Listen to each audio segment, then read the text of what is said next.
Hello there, 25 years of fearless and independent journalism. Thank you for joining us from wherever you are. We are live from our studios here in Kokomlemle, digital address GA0992539. Our top stories this hour. 50 countries across continents and counting. That's how fast the novel coronavirus is spreading from China, where 22,744 human beings have died. America and the world are preparing for a possible pandemic with a $2.5 billion initial budget. For the U.S., what is the trend of spread? How are countries managing it? And what is Ghana's preparedness for an outbreak? That is the focus of the show today.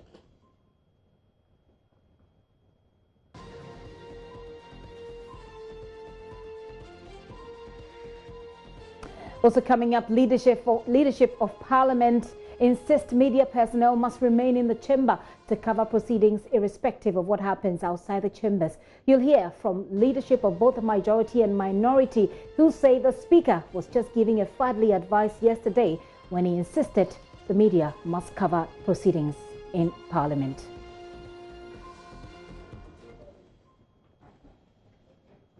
In scores of illegal miners plunder with impunity, in complete disregard of the presence of Sector Minister as he toured the Fury River Forest Reserve yesterday. More as JoyNews sources confirm withdrawal of soldiers from Operation Vanguard, throwing in the towel as elections beckon, or simply re-strategizing. Let's have a conversation on Galamsey. And also coming up, water shortage hits parts of Accra as residents spend sleepless nights waiting for water to flow through their taps.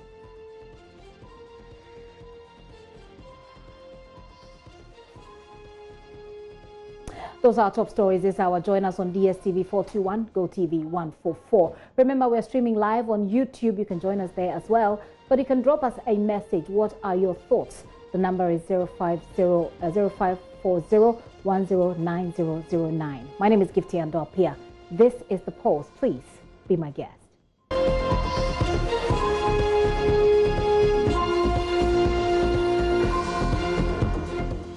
Let's start with illegal mining. An operation by the Small-Scale Mining Task Force has uncovered dredging boats in their numbers on River Ankobra in the Western region. The boats, known as Shamfa, are largely responsible for contamination of river bodies.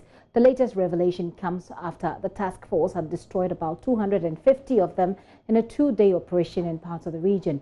The Small-Scale Mining Task Force believes faceless financiers of illegal mining are fighting back, getting new boats back onto the rivers. Nanaya Ojima traveled overnight with the team on the anti-Galamsey operation to Prestia and its environs, and has filed this report. One Shamfine boat costs at least 15,000 cedis, but illegal miners dare to acquire them to dredge for gold in rivers. Members of the task force pull a Shamfine boat to the bank of the river for distraction.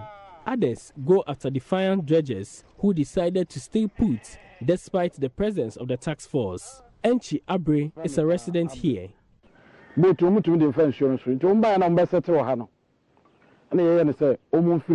came to this place on the boat. We asked them to leave, but they refused. We went to report them to the task force of Prestia. They got wind of their coming and left. So we turned after days. We tried to do it ourselves, but they outnumbered us. Members of the task force pursued the dredgers and arrested 3 of them on the river. 2 of them admitted to have traveled from the Volta region to the west to man a boat here. The other claims to have gone there to help them pack their machines out of the place. Boss, day for yours. Agbe is your boss. So Agbe who built the machine for you. Senior man day. Who is the senior man? The day for where? The day for yours. You don't know him. You are working with somebody, but you don't know that person. You don't know the person that you are working with. Only Agbe that you know. Okay. The presence of the machines stretch along the river for as far as the eye can see. They are operational all week, except on Fridays. More Shamfan equipment continue to be discovered here on the Ankobra River. The task force are now going after these Shamfan equipment, even though their operators or owners are nowhere to be found. Daily dredging of the waterbed by many groups has caused the river to lose its natural clean look to deep brown sides. Now, Ankobra, which is the main source of water for the people of Container and Rioso, is virtually unusable. Those who have no option have to fetch the water and allow it to settle before they drink. Others buy sachet water or resort to ponds and other unwholesome sources as alternatives. Here is Mr. Abre speaking for residents once again. Yeah, but Babaji construction. When we moved here, the river was very clean and we used it for everything. Now we no more use them. Sometimes we treat it with alum before we use.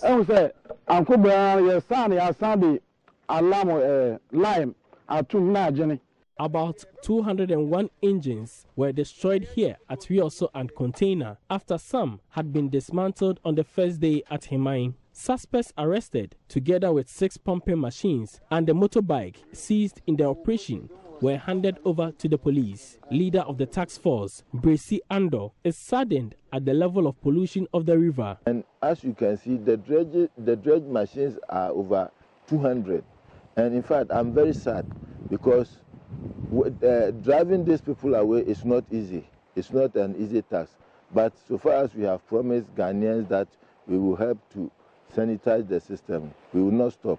After hours of pursuing illegal miners and their equipment, the overwhelmed but exhausted task force had to retreat for the day. For JoyNews, Nana Ojima reporting. We'll tell you more about the information we're picking about the withdrawal of the soldiers from Operation Vanguard. But before that, an unannounced visit by Land and Natural Resources Minister Kweku Asomah appears to give credence to concerns by a section of Ghanaians that the war in illegal mining is crumbling in spite of the many interventions. The illegal miners have outwitted the lean team of the Forestry Commission to destroy 80 hectares of the 15,823 hectare Fury Forest Reserve in the Western Region town of Amersin Suta. Latif Idrisu has been traveling with the sector minister Asomah, who has been touring and has filed this report. It was the Oda Forest Reserve in January 2020. About 7 hectares of that forest reserve was pillaged by illegal miners. Today, it is the Fury River Forest Reserve in the Western Region. 80 hectares of the 15,283 hectares of forest reserve has been pillaged by illegal miners who we are told operate deep at night. Combined with the staff strength, the Forestry Commission staff strength here, we adopt a strategy with informants, and then those equipment are retrieved and most of the people are arrested. What is not motivating us enough is the punitive measures given by the court. Recently, you can see, as I told you, 7 people were arrested here. Precisely where we are just the Fury River. So all the punishment the court gave was 700 Ghana cedis as a penalty, and it was not motivating enough for our boys, because to gather resources and then arrest armed people, retrieve 2 pump machines, and at the end, at the risk of your life, and the court to award a penalty of 700 cedis for 600 cedis for the people to go scot-free, I think that is not motivating enough. But we are motivated by our strength, by our target for the year, that we have to fight Igalase to the latest end, so that we can reclaim our forest back. Your name, please. Your name. Stephen Asamoah, the Assistant Regional Manager for Western Region. Thank you very much. Okay, so tell us about this particular site. This particular site, what actually happens here is we have admitted farms, approximately 9 hectares, and then the people. When we talk about admitted farms, like those farms were owned by people prior to the gazettation of the forest reserve. So they took advantage, sold the farms to the people. They were cocoa farms. And the people also took advantage of dozens of artificial ponds created from abandoned mine outpits dotted the heavily battered forest reserve. One of the topical issues in the fight against illegal mining, popularly known as galamsey, has to do with the missing of some seized excavators. Responding to questions about the number of excavators that have been confiscated or sold, Mr. Sumachreme said, no excavator has been sold, of which I am aware of. Mines Minister to take custody of all such seized equipment at illegal mine sites. And these equipment, before they will go out, will have to go all out to publish them, their chassis, their engine numbers, their make, and all this, you see, so that there will be gazette notification to that effect. So if one equipment, an excavator, is given to Bekwai District Assembly, and in future I am not around, the record is there for anyone that chances on to trace where that equipment has gone to. That is why I say that, to the best of my knowledge, no excavator has been sold. And to the best of my knowledge, and according to law, the equipment seized are not to be sold. Where are they now? But if we take law how many excavators do you have in your We can't take law away. How can you take law away? When you take law away, you will not be in existence because there will be chaos. For the 3 years, how many excavators do we have so far in your possession? As I speak to you now, I'm yet to take full inventory together with the the committee in charge of, interministerial committee, to ascertain the figures involved. You know, the law was recently amended just last year to give the Minister of Mines that opportunity to take charge of all such equipment.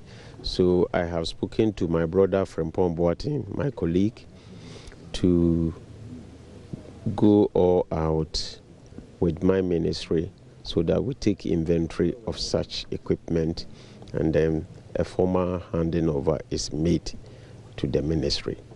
So as I talk to you now, I cannot best tell the number of excavators. Forgive my ignorance, but I want to find out how much has been spent so far in the fight against illegal mining. Unless I look at my record, I cannot tell. It comes as part of budget per a year. So if you calculate from 2017, we will know, but it is on paper. So until I refresh my memory, I will not be in a position to tell you the exact figure that we have expended. Are you in a position to estimate? No, I cannot estimate. I don't want to get it wrong. Minister for Lands and Natural Resources there, Sumachreme, going round yesterday. Now, let's get on the phone line. Erastus Asari Donko joins us with more information as far as withdrawal of soldiers in the Operation Vanguard is concerned. Erastus, what do we know? Good afternoon, Gifty. Do tell us, what do we know at this point? Well, so what we know is that some directive has come from the corridors of power, and the Operation Vanguard has been asked to pull out its team across the country. And in its absence, they are asking the police administration to take over. And so starting from tomorrow morning, the Operation Vanguard team in the Western region will move out. Specifically, the pulling out will be at Takwa, where their base is. And so they will move out starting tomorrow. And that will begin the series of movement, total pull out from the fight against illegal mining. And then from tomorrow, we will have the Central region following suit. They will also pack and move out. And then in March, we'll have Ashanti region also move out. And so that has been the directive according to our sources in government. The order is coming from the CDS and the seat of government, and it stems from recent agitations against the Operation Vanguard and the military personnel in general as to issues of alleged compromise, issues of bribery, if you want to say it that way. And so they believe that they have to pull out and allow the police who are mandated by law to do these things to go on the ground and take over. And so that is the information we do have on the ground. So as far, just to be clear, what it means is that Operation Vanguard, which is initially made up of the soldiers and police officers, is going to be now led by the police, meaning the soldiers will no longer be a part of it. So exactly, all military personnel are expected to move out of the field from all mining sites, illegal mining sites, or all mining sites across the country, and they are not supposed to fight the illegal mining under the banner of Operation Vanguard anymore. But in its place, the police administration is to take over. So all across the country, the police administration will take over the fight against illegal mining. Right. Erastus, we're also hearing that as part of this plan, there is supposed to be a crack team of, the military personnel on standby who will make themselves available as and when they're needed. Do we have any further information on this part of the? Well, I don't have information to that effect, but I have also heard, and it is what is happening in some areas previously before Operation Vanguard came into being. You realize that the various regional security coordinating offices were handling these task force, and when necessary, they bring in the military to help. And so it is possible that we could go back to that. There have been some, concerns raised as to the effectiveness or efficacy of the police service to handle, issues where the military have failed. But I think it's early times yet to be able to judge that. Okay, it is indeed. But finally, Erastus, let me just ask you whether or not the conversation among people, the stakeholders, and you deal with these people a lot. What has been the sort of conversation they have? Has it been that, well, this is a country that's giving up or throwing in the towel, or this is a country that's simply re-strategizing? In fact, when you speak with the small-scale miners, some of them, you speak with the illegal miners themselves, and even ordinary citizens. What they tell you is that if the police is to take over, then we have totally lost the fight. That's the general concern, because they feel that judging by issues of bribery and already on the ground cases of alleged connivance between police personnel protecting illegal activities already on the ground, if the administration is asked to take over, there are people who believe that then it's like we have given up, we have thrown in the towel concerning the fight against illegal mining. But then we do know that it was a police officer who made a report against one of the military personnel as far as these kind of underhand dealings are concerned. Well, I'm not privy to that, but Gifty, this is also interesting to note that we came from some of the illegal mining sites already, and the scenes there, it's just a total comeback to where we started. For example, when you go to Kobro Forest within the Apamprama Forest Reserve, the Inter-Ministerial Task Force led by the Kum flashed out Heritage Mining Limited, who was mining then with prospecting license. But then now it's back, and it looks like that's where the citizens are demonstrating that they won't allow him to mine. And already it has started. In some areas, you could see total devastation, people in there still mining with impunity. So it is yet to be seen whether areas where the military, who people see as a force to reckon with, has, in quote, to flush them out. Will it be possible then for the police now to come in, and would they be successful? Will people take them more seriously than the military personnel? That is yet to be seen. Erastus, thank you.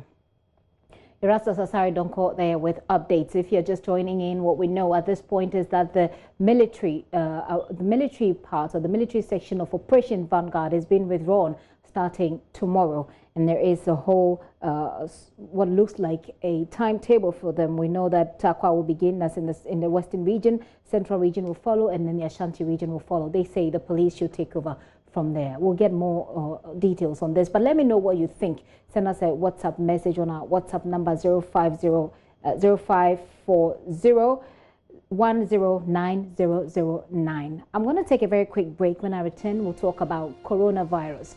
So far, at least 50 countries across continent are counting the number of infected cases. That's how fast the novel coronavirus is spreading from China. We'll tell you, in China alone, over 22,000 people have died, but also over 33,000 people have been treated. America is putting together a budget of $2.5 billion, standing by for them. What is our own plan here in Ghana? What is the world's preparedness like? Those are the things we want to talk about when I return from this break. I'd love to hear from you on your thoughts. Do stay with us. Hey, welcome back to the show. Many thanks for staying with us.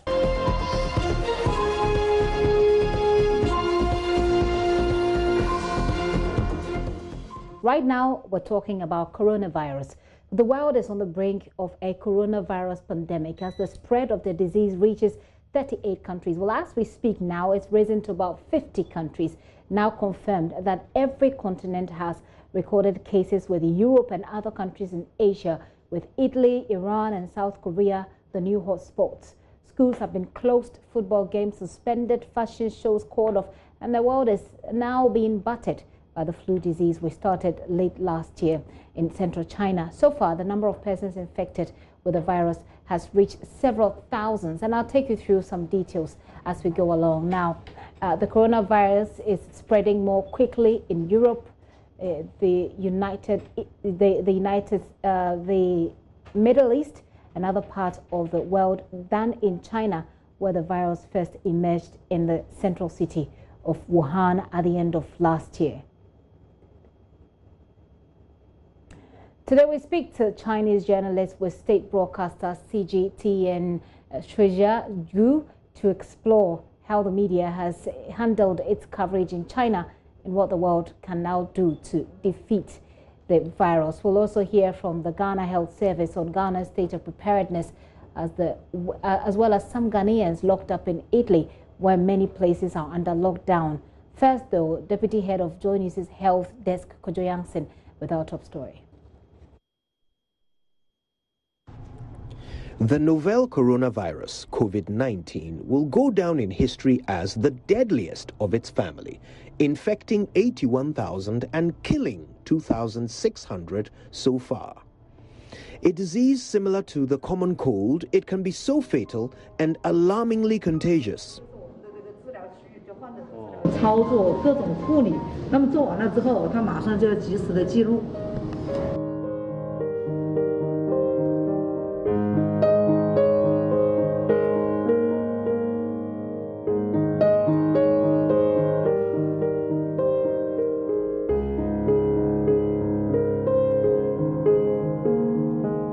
The major concern, though, is that it is spreading very fast across the world, with 30 countries so far recording cases.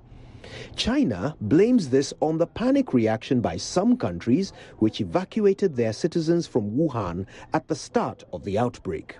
You can reach the conclusion that we don't have to be panic. That's what we are panic for.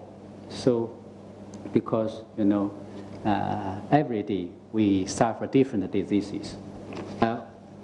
The cases outside of China, the most confirmed cases outside China has been caused by what? Caused by the evacuation of their citizens by such countries as the US, France, Germany, Canada, Australia, South Korea, as well as that cruise. At the beginning, these few countries, when the outbreak started, these few countries, led by the U.S., rushed to evacuate their citizens to their home country. And on the way of traveling, they were infected. So this is the situation. That is the headache of the WHO and other public health experts across the world today. In Ghana, government has handed 2.5 million cedis to a team of experts working to prevent an outbreak or spread of the virus in the country. It is part of a 35 million cedi budget needed to effectively prepare and contain a possible outbreak. Called primarily as an interactive section by giving you some briefing, and want to open up for discussion so that we can clarify a few issues that are going on and make sure they have a deep understanding. That's why we have asked for the cream in the media to be here, because you are the one who sets the agenda, initiate the discussions, and your moderation and a deeper understanding of the situation is going to be very helpful for the actions that we take. The minister will join us towards the end, and if there are any, if possible, he might join us towards the end. Briefly, I'm sure we are doing more than 2 months now since this outbreak started. So discovered in December, it may have started somewhere in November, but of course in all disease outbreaks, it takes a while before you start picking a trend and it is identified. So far, Ghana has tested about 15 suspected cases, and all of them are negative. A lot of the time, the tests are taken in the night, and so you probably receive your results around 1 a.m. or 4 a.m. And we are all on tenterhooks waiting for the results to drop from Noguchi. But so far, we've not had any challenge. Our response has been, first, in terms of coordination. We've met all our key actors, the teaching hospitals, the regional directors, immigration, port health, etc. All those who are likely to be part of this have all been met, and we've had deliberations. We've had much more than...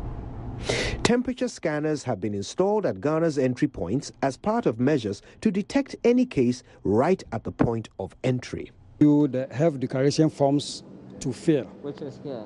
Yes. Okay. And a passenger is coming with the form. She's the one coming. Okay. So after filling the form, she'll go through the screening, the thermal scanners. So it will pick the temperature. If it is above the threshold, it will show red. But you see this one is showing green. Okay, so on the computer we see it shows green, yes. Which means she's okay, she's not sick. Yes, so if it is red, then quickly, we have so many officers around. We escort, we ask the travel. Experts have also been undergoing periodic training on how to communicate an outbreak should Ghana record a case.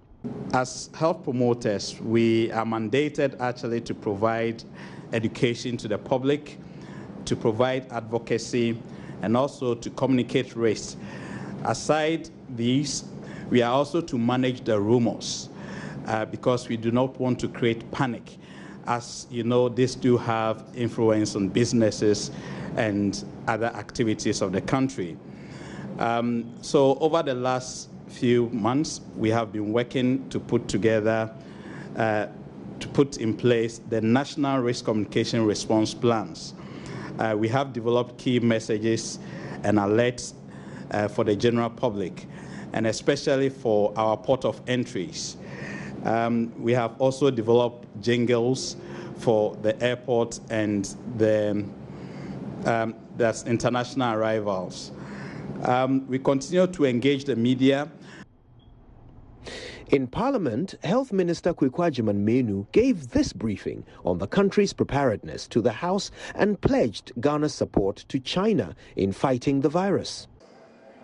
Stakeholder engagements have started, and we have actually met the authorities of Kotoka International Airport, Tema Port, and Ghana Airport Company Limited.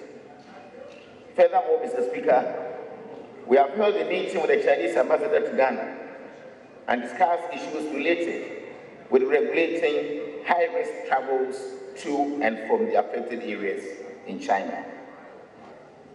Active surveillance within the country, as well as the points of entry, has been enhanced. Mr. Speaker, case definitions have been developed to help clinicians detect potential cases and manage appropriately. We have sent alerts to regions, teaching hospitals, and points of entry on the outbreak. The alerts also detailed clinical features of the infection and gave guidance on prevention. Sensitization and training of healthcare workers and all other frontline staff, especially at the points of entry, court health, immigration SEPs, and training of staff at the designated treatment centers have started and are ongoing. Large-scale awareness and training of health workers are also planned for immediate rollout. In his State of the Nation's address to Parliament last week, President Akufo-Addo took time to express Ghana's sympathies and support the people of China in dealing with the virus. There is a sizable Ghanaian community in China, and our government through our embassy has been working with the Chinese authorities to find the best way to deal with this situation. The Ghanaian community includes 4,760 students, out of which 300 students are studying in Hubei province and 200 in the city of Wuhan, the epicenter of the outbreak. We have a delicate situation on our hands, Mr. Speaker, and it does not benefit anybody to try to score points by introducing ill-judged politics into this ongoing medical conundrum and humanitarian tragedy. Most of these students are on Chinese government scholarships, and since the crisis started, the Chinese government has done its best to keep them supplied with food and other logistics. The Ghana government, through its mission, also supplies logistics, and the embassy has given, so far, 500 United States dollars to each student. However, we know that no amount of logistics will make up for the extreme stress and trauma that these young people are going through, and I treat members of this honorable House to set an example by helping to pour oil over troubled waters instead of instigating tension and spreading fear and panic among the young people. The government is in constant touch with experts on the subject, who advise that the basic principle of public health is to confine the disease to the area of its origin. But we have not ruled out the option of evacuating the students from Wuhan if that becomes necessary. We have put in place measures to ensure that their evacuation back into Ghana, if it happens, does not lead to the dissemination of fear and panic amongst the general population. But now the support will not only be for China, but for the rest of the world and Ghana itself. Here, Noguchi Memorial Institute for Medical Research has been speaking about its readiness to deal with an outbreak. Get to see exactly what happens there too. And then we add it here in this group. So you see it's completely separate from the other room, okay? Yeah, and then we bring them into these machines, 4 machines. And each machine takes a 96-well plate. Yeah, so these are called real-time PCR machines. So you see the results as the test is running. So when you do like a polymerase chain reaction, a PCR, for most of it, you have to first run a gel. So this will take a very long time. After the process, it takes like 3, 4, 5 hours. Then you have to run a gel for another 1 hour before you are able to see your products. I think we are able to work late into the night and all that. So people should not panic. But you don't run 24/7? Sure.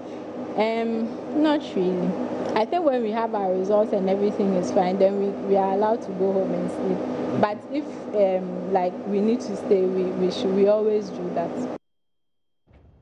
So that's a report put together by Kojo Youngson, deputy head of our health desk. I beg your pardon. Like I said, we're going all the way out on coronavirus. Yesterday, there was a press conference by the United States President Donald Trump talking about what they intend to do. Well, how is the world managing this? How fast is it even spreading? I have here in the studio, like I indicated earlier, Shwejia Gu. She's from CGT, and we'll talk to her. But then the WHO representative had indicated her participation in this conversation today, but has had to back down due to some emergency that they're having to deal with. Right now, let me welcome you to the studio, Shwejia Gu. Pleasure to be here, Gifty. All right. So before we start the conversation, I'd like to give you an idea how fast this virus is spreading across the world. So this gives you an overview. Let me begin with mainland China. What's happening in mainland China, where this virus originated from?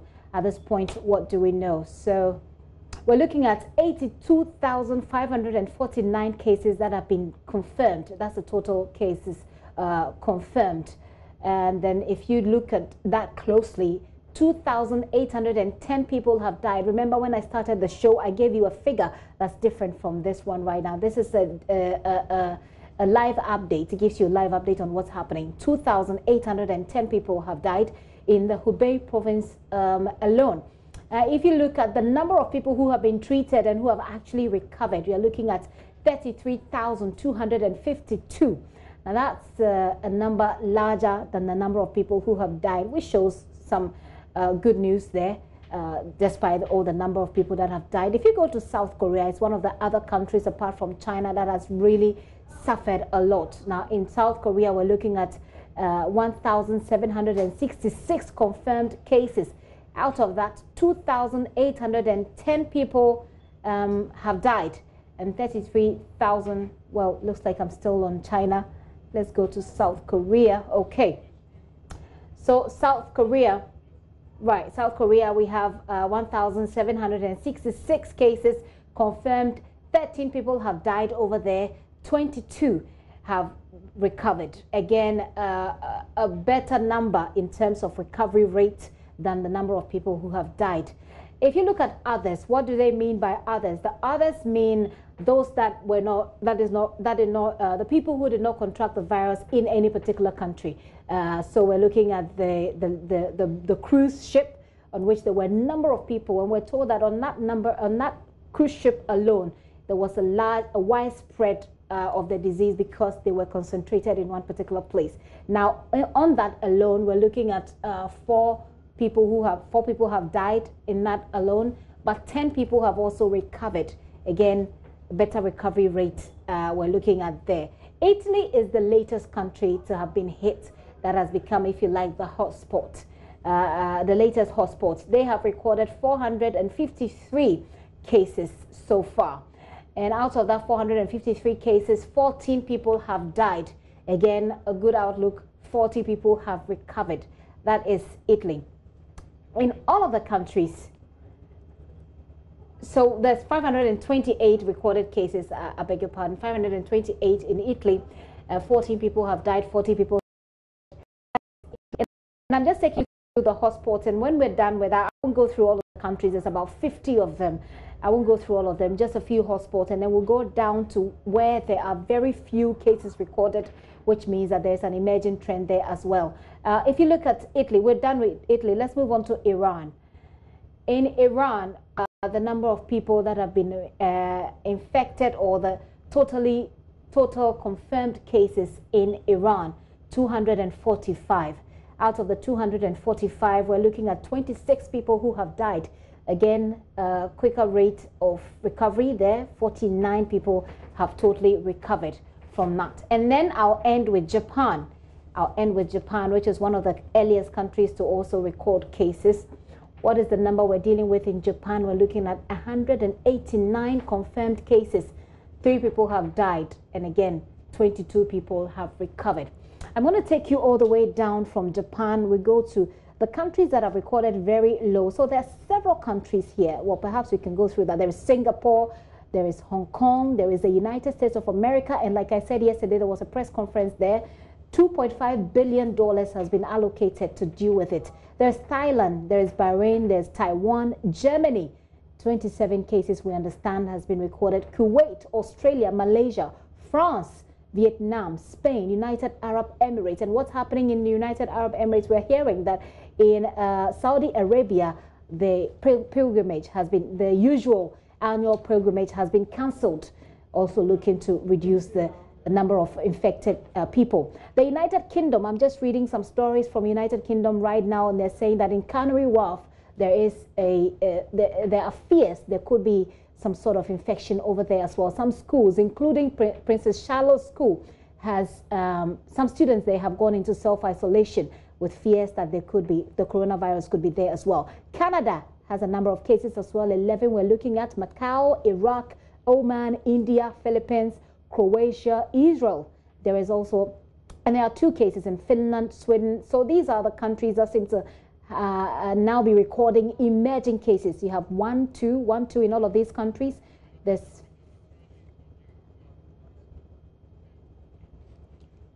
so as far as we're talking about Africa, we're seeing that there has been recorded cases in Algeria. We know there have been recorded cases in Kenya, from where Shreja is coming from. We'll talk more about that one later. But just so you know, we're looking at 3 in Philippines, 3 in India, 3 in Croatia, 2 in Israel, Finland, Sweden, Russia, Pakistan, Lebanon, Austria, Afghanistan, Nepal, Cambodia, Norway. Remember, President Akufo-Addo is in Norway at the moment on a trip, working trip, but Norway has recorded 1 case, we understand. Algeria, Belgium, Georgia, Denmark, North Macedonia, Switzerland, Brazil, Romania, Estonia, Egypt, Greece, Sri Lanka.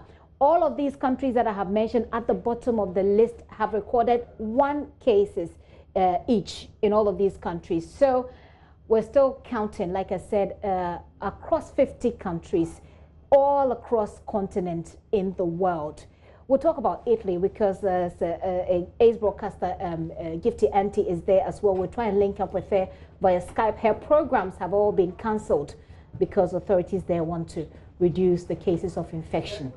Let's come to the studio and have a conversation. It is certainly scary, I think.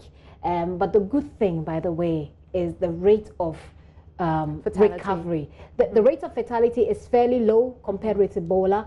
But then there's also MERS, compared to SARS. Exactly. But then there's also a very good rate of recovery, yes, which we didn't see in the previous ones. You're welcome to Ghana. Is this your first time? Actually, no. It's probably my 5th.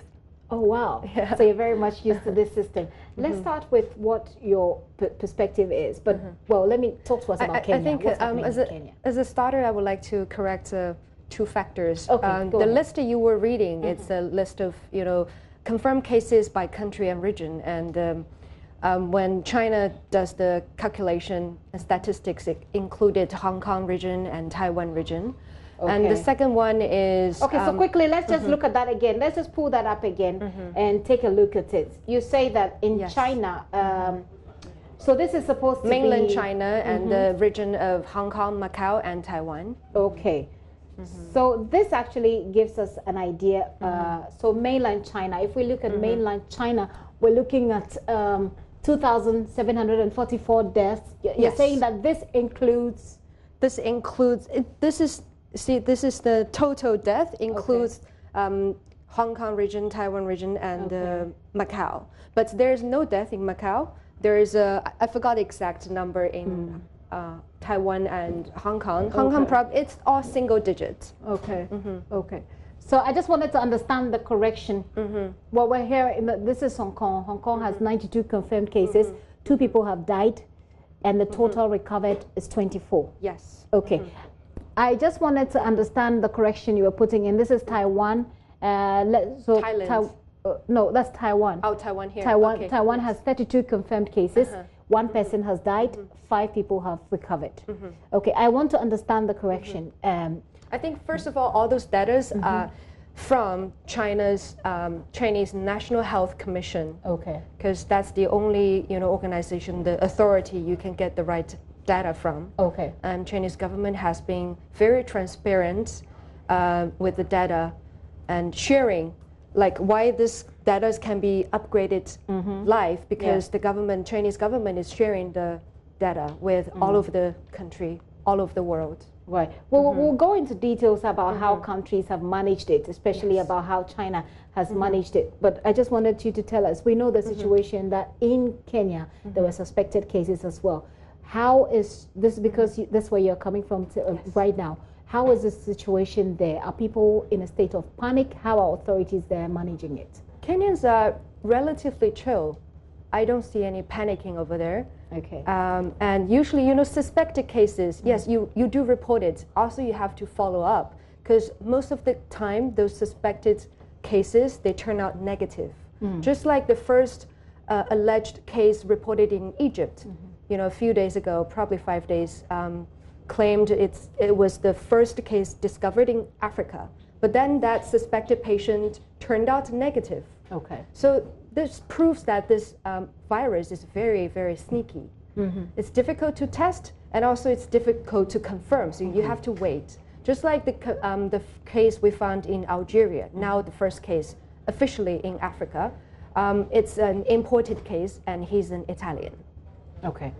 So let me know from your perspective how this all started. People have said that it started much earlier in 2019 in China.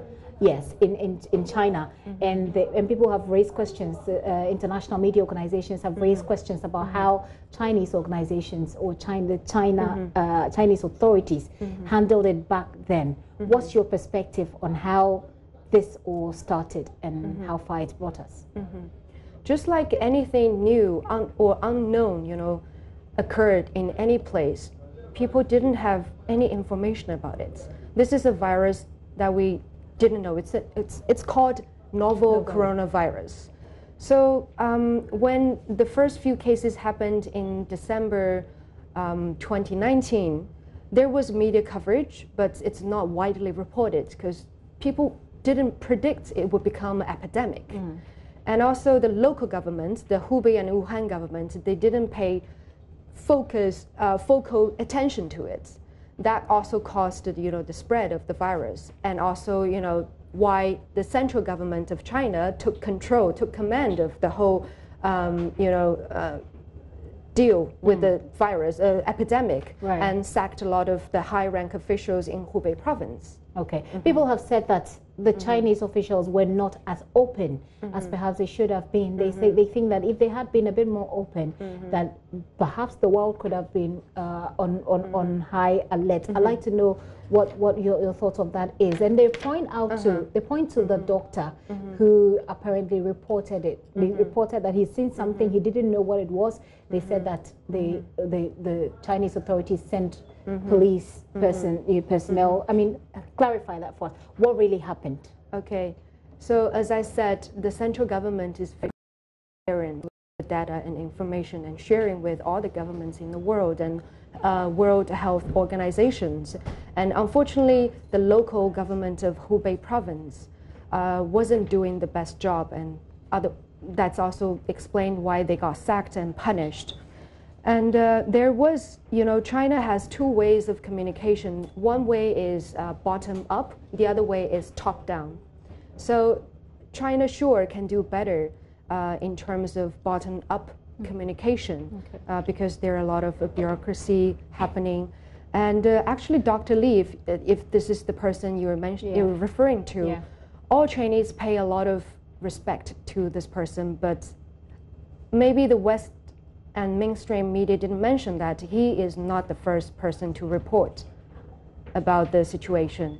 But when he reported, did the Chinese authorities send people after him to try and stop him from broadcasting what he had found? Did that happen? I think this is how okay.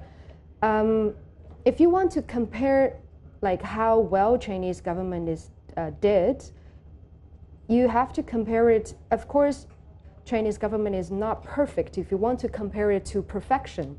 But I think the government is doing much better job than a lot other governments. And if you're talking about, the government sending people running after him, that didn't happen. That didn't happen. He was called for a conversation, and he signed a paper saying he's not going to spread unconfirmed information. Okay. And that was what happened. The intention behind this, from my own perspective, I think it's just the government is trying to prevent a massive public panic. Okay. And I mean, here in Ghana, it's one of the things that we're trying to keep a handle on. We were told that there have been 9 suspected cases which have been tested and proven. In Ghana? Yes. 9 suspected cases tested and proven negative according to our health officials, some of whom will be joining us in this conversation. So we know about that. But the one key thing we've tried to prevent, and you heard our president say in Parliament, is to avoid the panic. And we'll talk about evacuation. I want to know what you think about it. But let's look at the international community and the response that has come. How does China perceive the sort of response that is coming? Is it, do the Chinese feel that there is a certain agenda out there to paint China black with this, or do they feel that there has been an appropriate response? Everybody's concerned generally. So I think as the clip you played earlier of the Chinese ambassador to Ghana, he mentioned there are some countries, you know, they shut down trade or they put some trade restraints on China, and I think if you compare it to other epidemic or pandemic that happened to the global society, you would understand why this kind of approach is not appropriate. For example, 2009, H1N1, aka swine flu, hit Mexico, then America, then spread to the global society. You know how long it took American government to accept, to announce it's a national emergency? The data is there. It took American government 6 months. And you know how long did the American government and WHO to announce it's a pandemic, we're going to stop counting cases? It took them 2 months. So you can compare all those, and the response from other countries, no country said we're going to ban Americans from entering our countries, we're going to close our borders with Americans, we're going to ban trade with Americans. Nobody ever said, if you recall, 2009. But this is certainly this is a virus that we don't know much about. We're still learning a lot about it. And people know that, look, when Ebola happened, for example, Ebola happened in an African country. And between that African country, and I'm using Ghana as an example, between that African country and Ghana, our interaction is not as much as we interact, Ghana interacts with China at the moment. So isn't it only fair that people will look out for, you know, their citizens and say, until we know what this is about, let's put in some restrictions. Isn't it just fair and right? Of course, you want to take care of your own citizen, but at the same time, get the full picture. You know what Chinese government and Chinese embassy advise its own citizens who are migrant workers, who have their jobs and companies to take care of in African countries. They ask them, stay in China as long as possible. But if you have to resume your work, okay, impose 2 weeks of self-isolation once you arrive, and also report to the Chinese embassy. And that's the step you take when you travel out of China. And there are more procedures to go before you travel out of China, because different regions in China now, they have different policy of this quarantine. Like the data you mentioned earlier, you forgot also to mention the trend. There are good news there. You know, since mid-February till now, the new confirmed cases are declining. In China? Yes. Because it's actually going out elsewhere. For example, if you look at like Italy, yesterday, outside of Hubei province, there were only 3 cases within China. The whole country, 3 cases new. Outside of Hubei province? Outside. And inside Hubei, there was only 25 or 24, I forgot. It's around there, less than 30. Okay, so let's take a look at the figures again. Let's go back to the data and see what it says. So, if you go to the data, we're looking at mainland China. We have a breakdown we have a breakdown there. So there's what's happening in Hubei, mainland China, 2,641. It's saying that there haven't been any new deaths in, there have been a number in Hubei, but so apart from Hubei, which is at the top, All the other provinces here have not recorded only 3 deaths. No, 3 new confirmed cases. 3 new confirmed cases. So no deaths were confirmed yesterday? There were 40 some deaths, new deaths. Okay. But then only 3. And for you, that means there's something good happening? Compared to before, yes, the data is looking better and better. It means the efforts the Chinese government and all the Chinese medic staff working on the front line, their efforts paid off. Okay. You see, and the quarantine policy paid off. All the great cost people in Wuhan, including all the international community who's staying in Hubei, their efforts paid off. So the transmission of the virus slowed down. Okay. That's why you discover less and less confirmed new cases outside of this epicenter, Hubei. So if you only report the total number and you ignore the trend of this virus, it doesn't help the public to understand the situation very well. Which is why I took my time when I mentioned the figures to indicate the trend and what the numbers say about the trend when I was going through it. So let me continue what I wanted to explain. So because of this situation is changing, it's fluid, it's changing every day. So Chinese government is trying to balance, the quarantine policy and the resumption of work and production, because life has to continue, right? Yeah. We cannot stop the whole country, then how people make a life. And that's why recently President Xi, he's issued new policies, and it's not a one-fits-all policy. He says, okay, now we have 34 provinces in total in China. That's like, and you see the space. Yes. The country is massive. Exactly. Yes. So now there are regions with high risk. There are regions with medium and low risk. Okay. So for the low risk regions, the government advised them to resume work and production actively in an orderly manner. Okay, help me now. Let's go back to the data. This data really doesn't show, because you have to see the trend. Okay, I wanted you to help me with, because you know the provinces, to help us, to give us an idea which, if you do know, which areas are high, which areas are medium. So if you see the map, the center, it's covered by red. You don't really see. So that's like where if you can find Hubei province, so use that as. No, Hubei is there. Hubei is down, more down. Okay, can I move? Yes, you can. Okay, let me show you. So Hubei is here. Okay, this is Hubei. He's literally located in the heart of China. Okay. So now, one circle around it, this region are medium risk.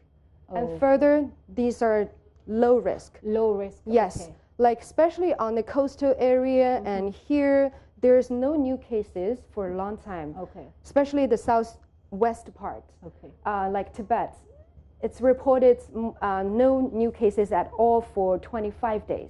And the WHO said if you declare no new cases for 28 consecutive way, it basically means the whole region is safe. It's safe. Yes. Okay. This is a rule for all the transmitted disease. Okay. Disease control. Okay.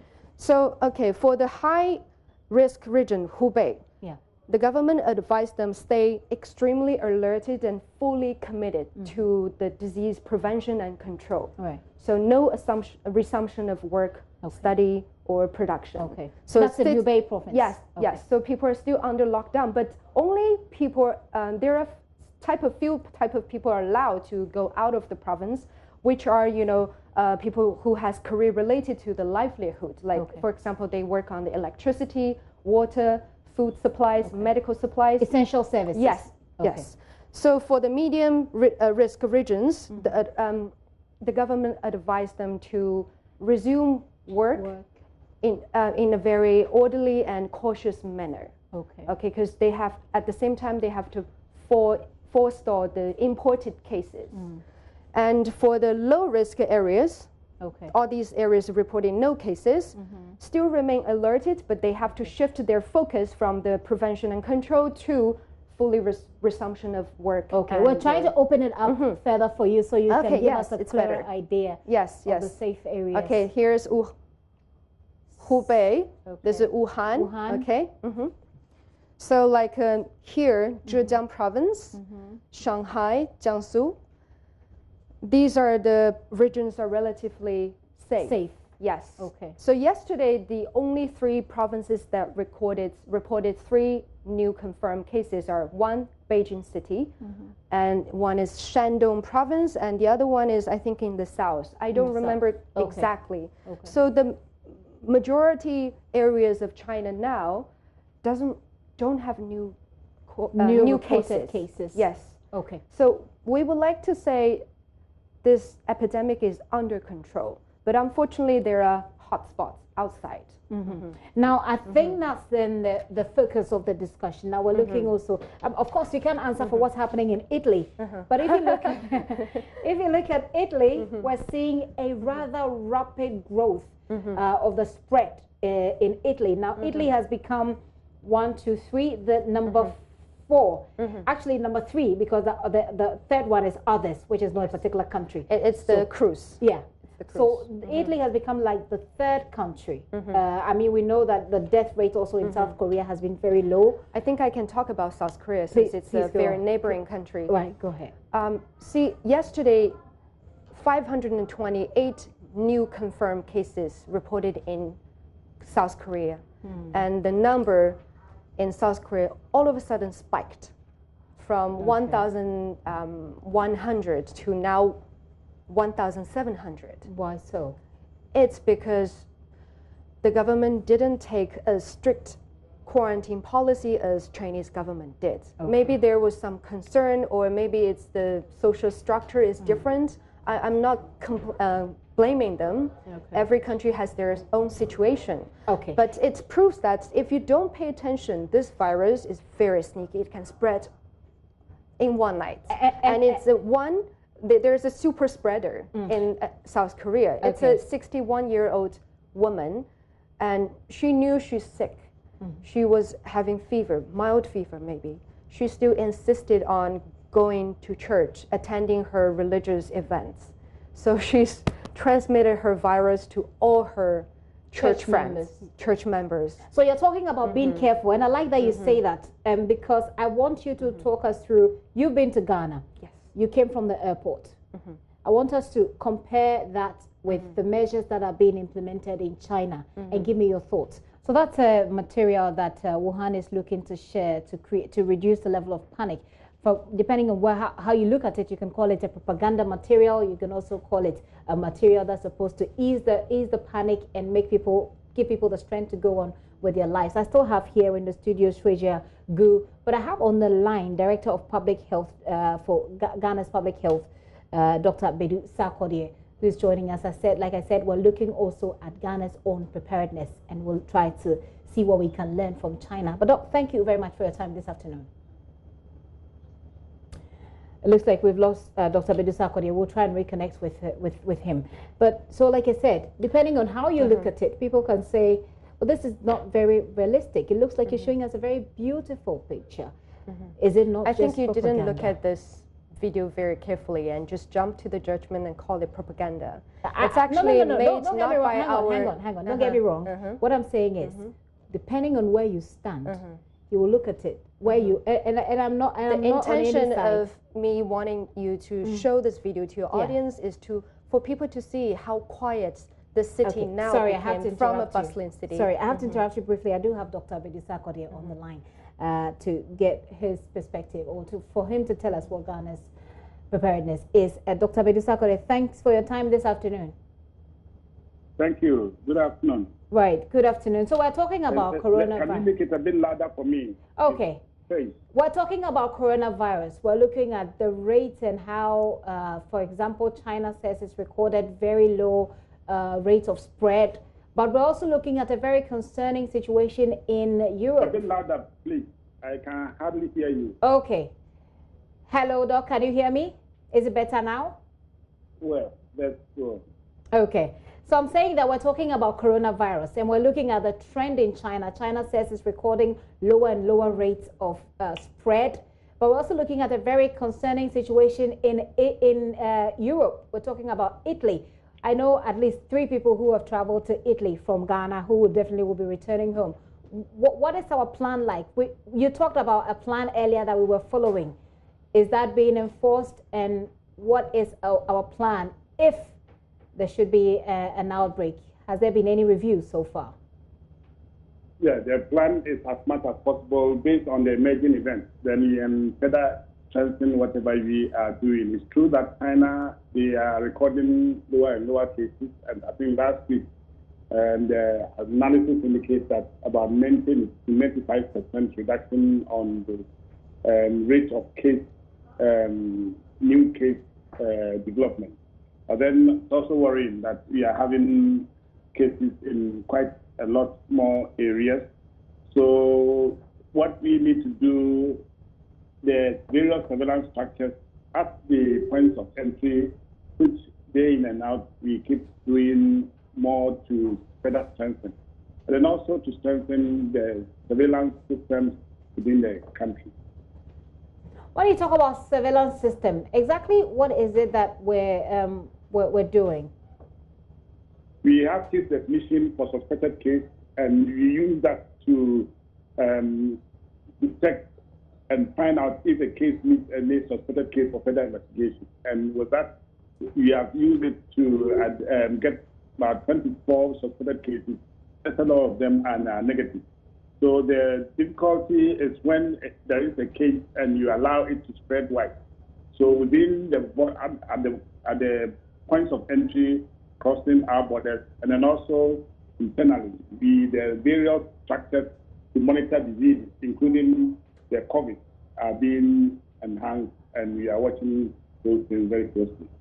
I'll draw your attention quickly to a situation at the Tema General Hospital. Tema General Hospital is one of the designated areas, holding areas, should there be any suspected case, we understand.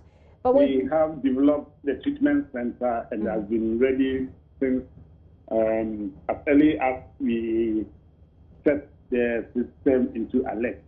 So it's not the entire hospital. There is a side of it that we have this treatment center. Yeah. So we have a treatment center as part of the National Response Preparedness Plan. I was just drawing attention to a situation there. Now we have gone there, and what we know that one of the key ways to stop or prevent, we're told, to prevent the spread of this virus is to keep washing your hands, as regularly as possible. What we can report from that part of the Tema General Hospital, which has been designated to deal with coronavirus, is that there is shortage of water there. Has this come to your attention, sir? Well, within the facility itself or that part of the city. Say again? No, I want to be very clear of the issue you are bringing up so that if you need to follow up, you will. You say, is it within the hospital, within the center, or that area of the hospital? Within the treatment center, within the entire hospital, or within the area? Because the people there have not reported to us any shortage. That's why I wanted to be very definite. Okay. If it is our system, we need to strengthen. If it is general system that you need to reach out to others to assist, that's why I'm coming after. But then we have had no report of shortage of water in that area. Okay. Perhaps you want to have your people take a look at that or go there to make these checks. But yes, we know for a fact. Right. Well noted. Okay. We know for a fact that there isn't. I'm not quite sure how widespread it is across the Tema metropolis, but we know that where it's designated to take care of people with suspected cases, there is no water there. If we have to provide bunkering facilities, to provide overhead facilities to serve water, I think it's important that at this area you have regular and consistent supply of water. Okay. I followed conversations going on in the United States of America. They've also recorded a number of cases. Thankfully for us, the cases we recorded have all proven negative. We also said that we're committing an amount of, I think, 2.5 million cedis. I'm not quite sure how it is going as far as disbursement is concerned, the things that we need to buy. Can you give us an update on that? What we have one day now, we keep revising our plan. We have a very short-term, immediate need that urgently we need to do. And then up to about 2 months, 3 months, based on the scenario, what will happen, we will have to revise our plans and budget. Indeed, what the 2.5 you mentioned is not the budget for this preparedness and the entire budget. We were given this as the kickstart. We have further worked with the partners, and we are just looking and watching closely based on the observations. What do we require? And we have had further discussions with the partners. Some of them are providing support in terms of time. Some WHO has provided PPE. It was good that the government showed the leadership to give initial start and own this response preparedness plan. Others are also looking at what we are doing as a country, providing technical support, providing logistic support, and based on what would be the health needs. We've submitted this thing through the Ministry of Health to Finance, and I believe it might have gone to wherever the highest level of the presidency. And as much as possible, we are working with what has been provided. We believe that working with the partners and providing the technical support, providing the logistic support. Okay. Should there be the need, I don't believe that we would be made to just found wavering. Well, I don't know how Ghana sees it, but I know for a fact, because I followed yesterday what was happening in the United States, that they are already, they're saying that it's not a matter of if, it's a matter of when. It's not a matter of if, it's a matter of when this becomes a pandemic. And so they are already budgeting some $2.5 billion to deal with this. Is this our position, that it is not a matter of if, and that it's a matter of when? I'm just sitting here in the studio with a Chinese journalist who has said that if you look at South Korea and how it happened, it looks like there has been a higher rate of death in South Korea because from her perspective, authorities did not put in the necessary interventions to stop this spread and from people dying. What is our own position? Is it for us a matter of if or when this becomes a pandemic? Worst, and we pray for the best. We are preparing, sorry, say that again. As a country, you have to prepare for the worst and pray for the best. We are preparing for the worst and praying for the best. Meaning that whatever we are doing, we have to do best, that it doesn't happen. But then should it happen, we are preparing for the scenario. That is why the plan that we have taken care of the worst case scenario. Okay. Should it happen, we should not be seen having been taken by surprise. By surprise, so certainly. That's our plan as a country. But then, as matter of fact, because it's a preparedness and we have not had the case yet, we still have to monitor very closely so that we balance the various options as much as possible. All right, sir. I'll let you go. But before that, I just have a very quick question. Now, we just played a video from Wuhan. It's one of the things that you do in any potential pandemic is to reduce the level of panic and to make sure that people stay afloat with information that helps them stay safe, but information that also doesn't create panic. We haven't seen any of such videos or such radio broadcasts or jingles or anything in Ghana warning people about this. Jingles have been prepared, and I mentioned several that we have jingles in English being translated, and we have a unit, one of the units and the pillars of our preparedness plan is social mobilization, race communication. They are working very closely on this, and they have this in English. They have sent it for translation into the local dialect. Okay. And if you go to the airport, we started giving messages, and these are being broadcast. So within the country, I think I am aware that these have been prepared and being translated for further broadcast through the various small communication units and pieces at the region, district, and to the community level. I see. I'm yet to see or hear. I'm personally yet to see or hear any of those. I've cited pamphlets. I've cited pull-ups. So there are a lot of many other things that have been done here, and we need to appreciate those things as well. Okay. Thank you very much, Doc, for your time. But like I said, I have personally not seen or heard any of those. Hopefully we will hear as we go along. Dr. Bedusa Kodie is Director of Public Health. They're talking to us. Thank you very much for your time once again. Let's wrap up with you. Thank you. I would like to add up after listening to doctors' information. Like the successful, suppress of this virus spreads in China, it's not, the credit doesn't only go to the government's, central government's strong policy.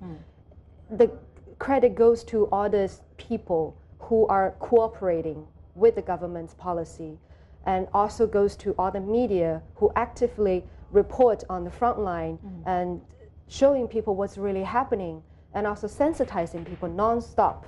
Okay. So I think all the factors contribute. If any factor doesn't, cooperate, it won't work. Right. I just have a little time left, and I need to wrap this up. But what I meant with the video was that from where you stand, you could look at it and say, well, this is a propaganda message. But you could also look at it as a message that's meant to uplift people and reduce the level of panic. And you heard me ask the doctor what our own plan is. I haven't seen any of that here in Ghana, maybe because it's not that close to us. But I want to find out from your perspective, how is this affecting people? China has done the Chinese embassy here in Ghana has done several press conferences trying to say that this is not, the economy is still robust. But we know that this is certainly affecting China. How is it affecting China economically, the socio-economic fabric of China? And then you can wrap up with lessons for Ghana. Of course, such epidemic, unpredicted, hit a big country like this. It surprised us when we're not prepared, and because of this remarkably reduced consumption and paused productions and the Chinese, and also stopped people's movement. Of course, the social development and the economic activities hurt a lot. And you would see that after 1 month, and when the Chinese government released the data of the first quarter of GDP growth, you would know. But luckily, it happened in the beginning of the year. We still have time to make up to it. And with all those policies issued by the central government, and with cooperative people and motivated people, and I don't see a problem that we're going to catch up with our estimated growth goal. And also, so do the WHO and a lot of economists in the world. They say Chinese, yes, the economy is big, it's enduring. The fundamental won't be shaken just like that. Okay. Certainly, the Chinese economy is attached to a lot of other economies, so we certainly hope that it gets better. Finally, I was asking you earlier, you came through the airport, and you can better speak to what happens at the airports in China and all the other countries that are connected. What are your thoughts on how you're screened? Because it is happening in China, so it's extremely strict. Everyone relate to this event. It's not like I'm watching TV news, it's telling someone else's story. It's happening on every one of us. So everyone has this strong sense of responsibility, including the airport's immigration staff and all those travelers. Everyone is wearing masks. I want you to compare what happens in China. Here, I'm going there. Okay. So in Ghana, where I come, I think because it's still happening far away, so you don't have this strong sense of, this.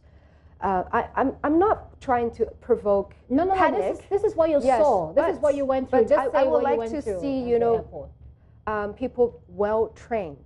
Like I always tell the airport staff I interacted with, I say, okay, you're wearing a mask, but if you don't put your mask properly, you're wearing nothing. You're just wasting. Did you observe people who weren't wearing their masks properly at the airport? No, unfortunately, it's not all of them wearing of course, the mask properly. Okay. Some of them, they pull the mask down, they show their nose, then you lose your protection. Okay. And yes. Apart from that, which other thing did you observe? And you are from China, so you know the situation there properly. So I just want you to compare what you saw at the airport and what you see happen in China. I saw at the airport that not everyone is doing their protecting themselves 100%. Okay. And this is a little bit concerning. But I think with proper training, especially from the government and also from the media sensitization, if you broadcast more content on what this virus is about, what we can do to protect us, instead of just criticizing others or looking for other, you know, eye-catching topics, it would help people more. Okay. Well, that has been our focus here at Joy News. You certainly know that we always remind you of what the things you can do to stay safe. We'll continue doing that. It's been a very insightful conversation. Sreja, thank you very much for coming. Sreja Gu is a journalist with CGTN, bringing us perspective not just from China, but also from Kenya, and also her experience at the Ghana airport. I wish that we have a lot more time because there's still a lot more that we can talk about. Let's do a very quick break here. We'll be right back.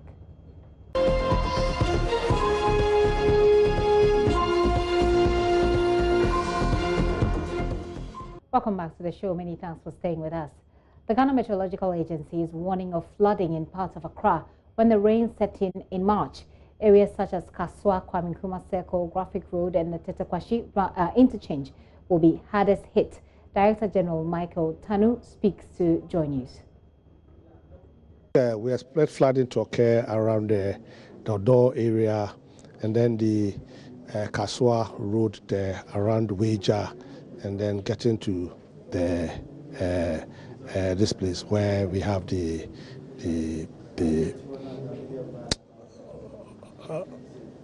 Odo area, the Kaswa place, getting to Kaswa around where the mall is, and then Tetekwashi area there. Those places are places that we really have to be watching this because around I think Legon upwards going there, most of the time when it rains we have a lot of these things, and you see cars, they become very unmotorable, and so we have to take the necessary precautions when we are there.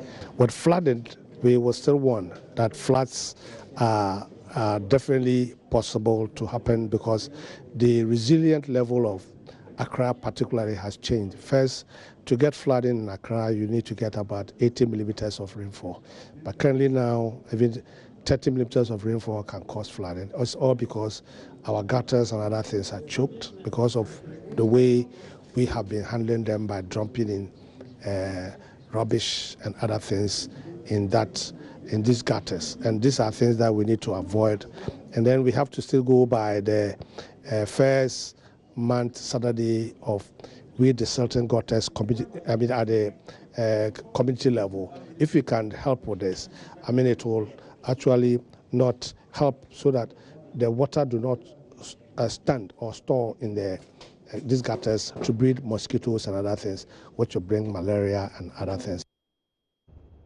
I have here in the studio Acting Head of Center Analysis and Forecasting Office, Felicity Ahafianyo, who is joining me here in the studio. And if you do watch the weather forecast, you certainly will be familiar with you're welcome now. Thank you. Okay, so let's try and help us understand why we're going to see these trends and the areas that you're predicting will be worst hit.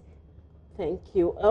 Every year we have rains, and the aftermath is the floods that normally hit us, especially those of us in the cities, Accra, Kumasi, and last year we have it over the Upper East region.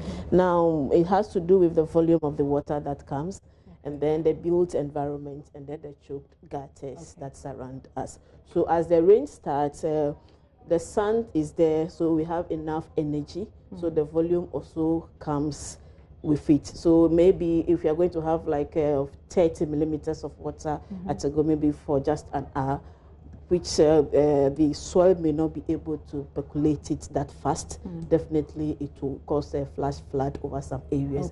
And then with the built environment that we have, like the pavement and then our roads and other things too, will also lead to more runoff water that will result into the flash floods. So then you've predicted a number of areas which I mentioned, Kaswa, etc. Do you have a full list of the area, or are these just the areas that will be affected? Generally, we are looking at all the flood-prone areas. Since the rains are going to start from the coastal belt and then later move to the middle sector, then the northern sector, we are starting over the coastal belt. Later, those over the hinterlands will come, and then the northern sector one will come. In this case, is there any advice that the meteorological agency will have for institutions, organizations, people? Yes, today we released our seasonal forecast into the public domain, where we tabulated how the season is going to be like for the entire season for 2020, the starts of the year, the rainy season, and then the end of the rainy season. And then the areas that are likely to have a slightly above the normal rainfalls that we normally experience over the country. So we listed all these things, and then you can also help send it out to your viewers. So I believe that this is it? Yeah, this is it. So this essentially has a forecast for the whole of this year? Yes. Wow. So one of the things that people have, one of the problems that people have with the Ghana Meteorological Agency, which I'm sure you have heard over and over again, is the level of trust that we can place in your predictions.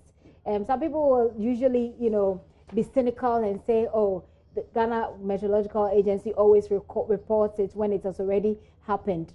How has that changed? I think over the years we had improvements. I think last year was much better than 2018, and we are hoping 2022 will be much better. The challenge we have at Ghana Meteorological Agency has to do with the media. Most of the times when we send the information, you guys don't send it out to the public. We do. You wait when the thing finished before you now bring it out. No, we don't. Today we come out with the seasonal forecast. Now, I was thinking we will be talking about the start of the rainy season and then other things, but the flood is also okay. You understand? The flood is actually very important because people have died in this country in floods. Yes. So it's a very emotional part of the conversation for Ghanaians. Yes. And so we put the focus there. But you are the expert. So if there's anything that you need for us to know, it's up to you to highlight it in some of these engagements. So you do tell us. Yes, for the rainy season for this 2020, we are saying that the rains are going to start early. And to God be the glory, we're able to come out before the rain. Though some people saw some rain on Tuesday, and then some are even seeing some today. And then tomorrow to some areas will also experience some. But we are saying that the 4th week of February up to May, there will be a rainy season for the start of the rainy season over the entire country. For the coast and then part of the middle sector, the 4th week of February to the 2nd week of April will be the start of the rainy season. So 4th week of February to 1st week in April? 1st or 2nd week in April. So let's say 2nd week in April, we'll experience a lot of rains. Yes, across the country? No, over the southern sector. Over the southern sector, yes. Then for the northern sector, is going to be 2nd week of April to the 4th week of May for the northern sector. I'd like for you to go through it again. Give us an idea between now and, I think what you have here is up to, is it June? Yeah, the June has to do with the major rainy season for the southern sector. I'm sure by then we can bring you back in the studio and then we'll have a conversation. But between now and April, go through it for us once again, depending on which area. Okay, for the forest zone, we are anticipating for 4th week this week up to the 2nd week of March. That is when the rains will start. Then for the west coast, we are looking at 1st week of March, which is next week, to the 4th week of March. And then for the east coast, we are looking at the 2nd week of March to the 2nd week of April. So those of us over Greater Accra, we are looking at it that between the 2nd week of March to the 2nd week of April, that is when our rains will really start. And then those of us over the transition zone, the hours will start from the 4th week of March to the 2nd week of April. Now we are moving to the northern sector. For the northern zone, we are going for 2nd week of April to the 4th week of April. The upper west region, we are looking at 2nd week of April to the 1st week of May. And then the upper east region, we are looking at 4th week of April to the 2nd week of May. So for the whole country, the 4th week of February to the 4th week of May 2020. That's those are the areas that we should be looking at very well. Yes. Then to add up to within this there are days that we'll be having no rain.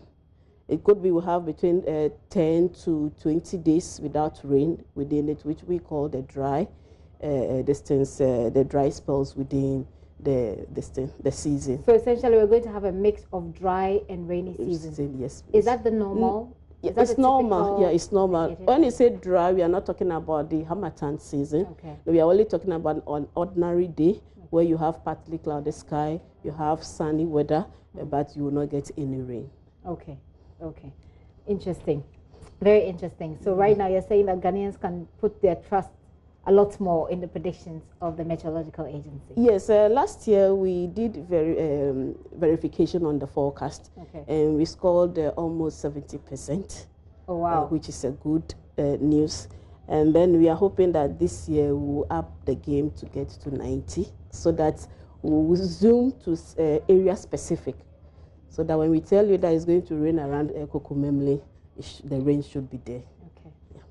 Okay. I'm sure that it will be good to have you back in the studio maybe another time, so we look at the next maybe set of months, maybe the next quarter. But at least we have an idea how February, the last week in February till April and May will look like roughly. Yes, yeah. So yeah. Can I add something? We have a Central Analysis and Forecasting Office. That's the main office that does the daily forecast. Okay. Now we have the weekly forecast, which is always ready at Mondays at 5 p.m., where we give you the whole outlook for the whole week. So you know that on Tuesday, on Wednesday, this is how it's going to look like. And then on Wednesday, we give you the midweek forecast. That takes care of the Wednesday, Thursday, and then Friday. Then we have the weekend forecast too. Okay. So it tells you how your weekend is going to be and then into Monday. Then the daily forecast. Which you need to put in an app and get it on our phones. Yeah, we have WhatsApp platforms, pages, several of them. We have our website is also up and doing now. Okay. I mean an app that people can, because these days your phone can tell you the weather. Yes, but for our localized one. Yes, we are doing something. You're doing something like that. Well, thank you very much for coming and for giving us this update. So if you live in these areas that we've mentioned, Kaswa, Kwame Nkrumah Seko, etc., you want to look out between now and April. There are going to be rains and there's going to be some floods. So take care of yourself. Felicity Afiano is the acting head of the Center of Analysis and Forecasting Office of the Ghana Meteorological Agency. She joined us with the details there. Thank you so much once again. Thank you very much. Well, as I wrap up, unfortunately, we're unable to bring you the stories from Parliament. But Joseph Opoku Gakpo will bring that to us in our prime news, and it's all about Professor Michael Quay, Speaker of Parliament, who's saying that he has no intention of restricting media freedom. He says the media should accept correction, and he's been repeating his call on the media to avoid covering incidents outside the chamber when the House is sitting. If you recall, he said this yesterday. There was a lot of backlash.